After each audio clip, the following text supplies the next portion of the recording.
Xoş gördük dostlar. Deməli, bilirsiniz Azərbaycan prezidentinin yerli mətbuata verdiyi açıqlamada çox rezonans doğuran, həm də bütün Azərbaycan xalqı üçün, həm də bütün dünya üçün çox yaxşı bir mesaj vardı ortada. Ortada mesaj ondan ibarət idi ki, prezident bildirirdi ki, biz öz əskərimizin Qəzzaya getməsini istəmirik. Biz başqa yerdə öz əskərimizin vəfat etməsini, ölməsini istəmirik.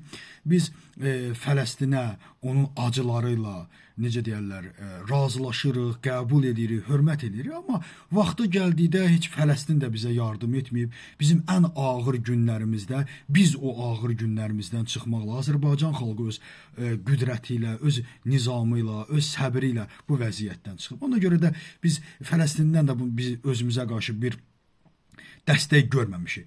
Bunu dedikdən sonra həm bu barədə istər İsrail mətbuatı olsun, başqa mətbuatlarda, bütün dünya mətbuatı da yaydı.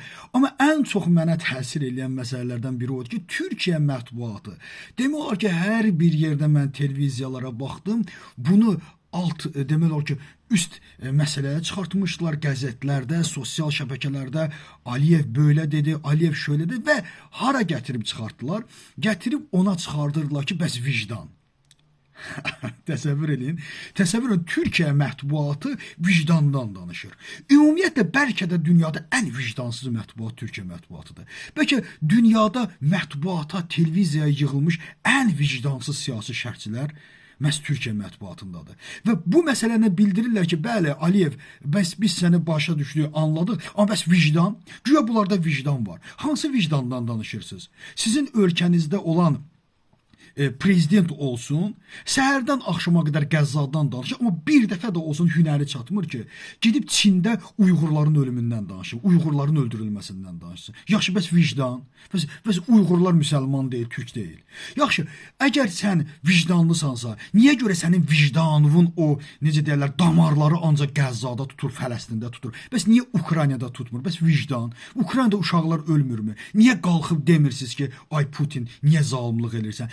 Səhərdən axşama qədər Zelenskini pisləyirsiniz. Bəs vicdan? Zelenski neynir? Zelenski öz ölkəsini vuruşur da. Zelenski Atatürk'ün 1923'də və yaxud da 1918'də, 1915-də etdiyindən fərqli neynir axı Zelenski? Vallahi elə Atatürk'ün elədiyini eləyir də. Bəs necə olur Atatürk yaxşı oğlan olur, Zelenski pis olur?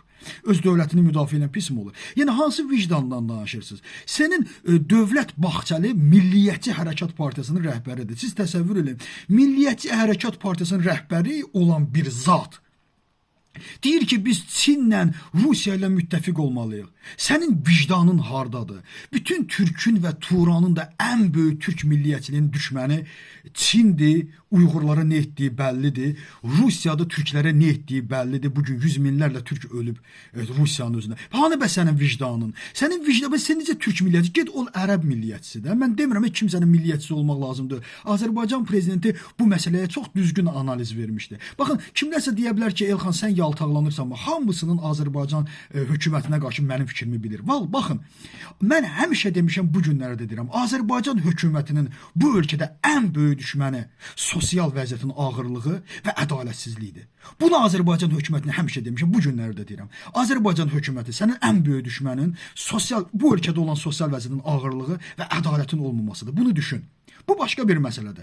Amma Azərbaycan Respublikasının prezidenti cənab İlham Əliyevin məhz Qəzza məsələsində, məhz Fələstin məsələsindəki tutumu çox ədalətlidir və inanın mənə, həddindən artıq ədalətlidir. Biz illərdə zaten bundan danışırdıq və prezident də bunu təsdiqlədi. Hər mənada bu məsələyə nöqtə qoydu.